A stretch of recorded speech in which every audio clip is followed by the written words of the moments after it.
شايفين القردة الجميلة الصغننة دي؟ شايفين امها عاملة ازاي عشانها؟ الست صاحبتها قعدت تقصقص لها ضوافرها، تهتم بيها كده. وبص القردة قاعدة جنب منها، عمالة طبعا خايفة على بنتها، وعمالة كل شوية تبص يعني هي بتعمل فيها ايه. بصوا، يعني دي كانت بتظبط بنتها وضوافرها وايديها، وهي ملقتش حاجة تعملها قالت لما اسليها بقى، شوف حاجة ايه تسليني انا كمان. اه والله بصوا قعدت تنكش لها صاحبتها وتعمل في شعرها. يعني بصوا، وهي بقى يا عيني قعدت مسكت بنتها، قعدت تظبط فيها وتقصقص لها ضوافرها، وهي انا مش عارفه مستحمله الوضع ده ازاي. بصي انت بتعملي ايه؟ زي ما انتوا شايفينها كده، قامت بصوا بتعمل في صاحبتها ايه، مع انها سبحان الله والله انا شايفه ان هي بتهتم بيهم ولذيذه قوي، عامله لها بيجامه جميله كده هي وبنتها نفس الشكل. والله احنا بنعملش مع عيالنا كده يا جماعه. بصوا وهي تقريبا الطفله الصغيره دي، القردة الصغيره يعني. بصوا، الله، مش عارفة بتعمل بتبوس ايديها ولا بتعمل ايه ببنتها بصراحة. وعامله لهم هما الاتنين نفس اللون.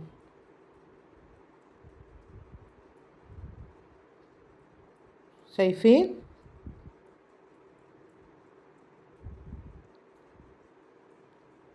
هي تقريبا معتبرة اللي هي مربية دي برضو نفس الوضع ان هي بنتها او تقرا، لان بص بتعمل نفس الحركات، بتعمل لبنتها القردة الصغيرة وبتعمل اللي هي صاحبتهم، بس مش عارفة هي بتنقلها ايه صراحة. ولا هما بيبقوا سبحان الله بيبقوا فيهم عادات كده غريبة. وبتبص تحط في بقها اصلا مفيش حاجة، ودايما ايديها راحة وجاية على بقها، مع ان هي بتشيلش منها حاجة او ما بتاخدش من على جسمها حاجة، بس على طول سبحان الله ايديها رايحة على بقها طول الوقت. شايفين؟ بصوا هي برضو على فكرة ما بتديش الامان لحد، ده بنتها برضو يعني خايفة عليها طول بتعمل فيها ايه، بس عشان اكيد يعني اللي مربياهم دي حنين عليهم، فهي مدياها ثقة شوية ان هي ايه تخلي معاها بنتها. بصوا بدأت هنا تشدها عايزة تاخدها، وهي مش راضية عمالة تجرها منها، مش عارفة هي كانت هي عايزة منها ايه، بس هي تقريبا بتعدل لها عشان تحطها الببرونة بتاعتها او البزازة. ومسكت امها بقى، تعالي انت عليكي الدور، تعالي اما اقصقصلك ضفرك. والله الست دي جدعة جدا بجد والله، يعني بتهتم بيهم قوي. في ناس كتير على فكرة بيهتموا بالحيوانات دي، يعني في ناس كتير عندها شغف بالحيوانات دي، مش شرط القرود، في ممكن الكلاب والقطط ليهم شغف بيهم، بيهتموا بيهم جدا. وده دليل على فكرة على ان البني ادم او الانسان اللي بيعمل كده حنين قوي، لانه ما بيهونش عليه الحيوان ده ان هو يبقى مضرور، او ان هو بيقدر يتعامل معاه ويبقى حنين عليه كأنه هو بشر قدامه مش حيوان.